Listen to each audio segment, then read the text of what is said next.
ભરૂચ અને નર્મદા જિલ્લામાં રાજકીય ક્ષેત્રે ખળભળાટ મચી ગયો છે।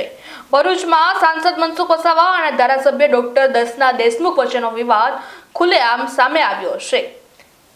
દર્શના દેશમુખે કરેલા આક્ષેપો બાદ મનસુખ વસાવાએ આજરોજ પ્રેસ કોન્ફરન્સ યોજી ડોક્ટર દર્શના દેશમુખના આક્ષેપોને નકાર્યા છે। તેમાં જણાવ્યું હતું કે તેઓ દર્શના દેશમુખ ખોટા આક્ષેપો કરીને પોતાના પગ પર કુહાડી મારી રહ્યા છે।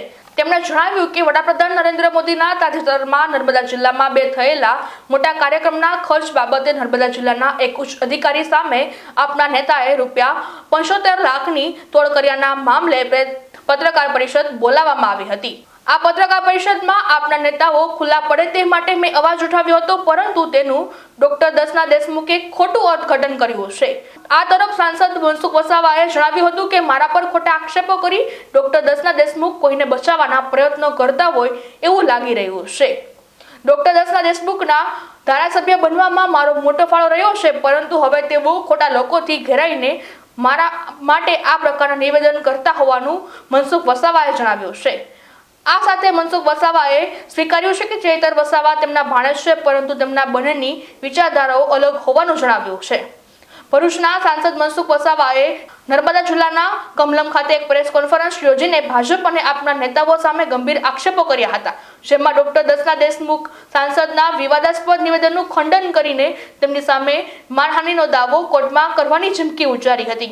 ભાજપના આ બંને નેતાઓના આમના સામને નિવેદનથી રાજકારણમાં ગરમાવો આવી ગયો છે।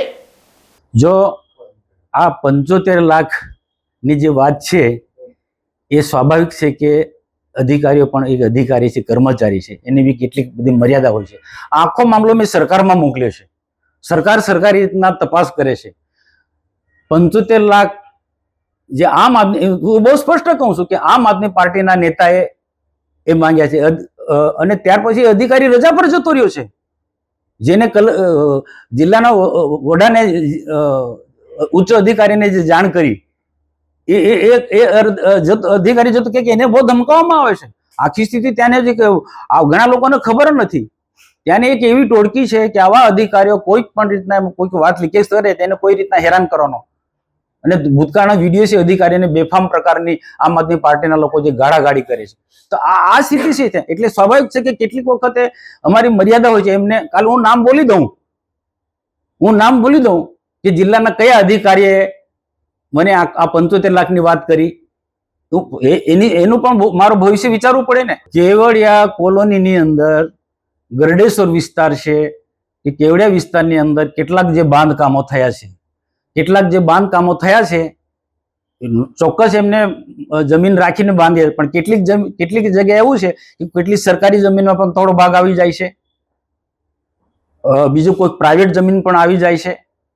આમાં પણ 5 સ્ટાર જેવી હોટલો બની ગઈ છે। હવે આ જે આખો તપાસનો વિષય ભૂતકાળમાં કોઈ ઉપાડ્યો હતો, કોઈ એ વખતે ઉપાડ્યો હતો, પણ એ જ 1 વર્ષ પહેલા, પણ એ આખા પ્રકરણની અંદર કેટલાક રાજકીય નેતાઓ એ 1.5 કરોડનો તોડ કર્યો, આમાં 1.5 કરોડનો તોડ કર્યો।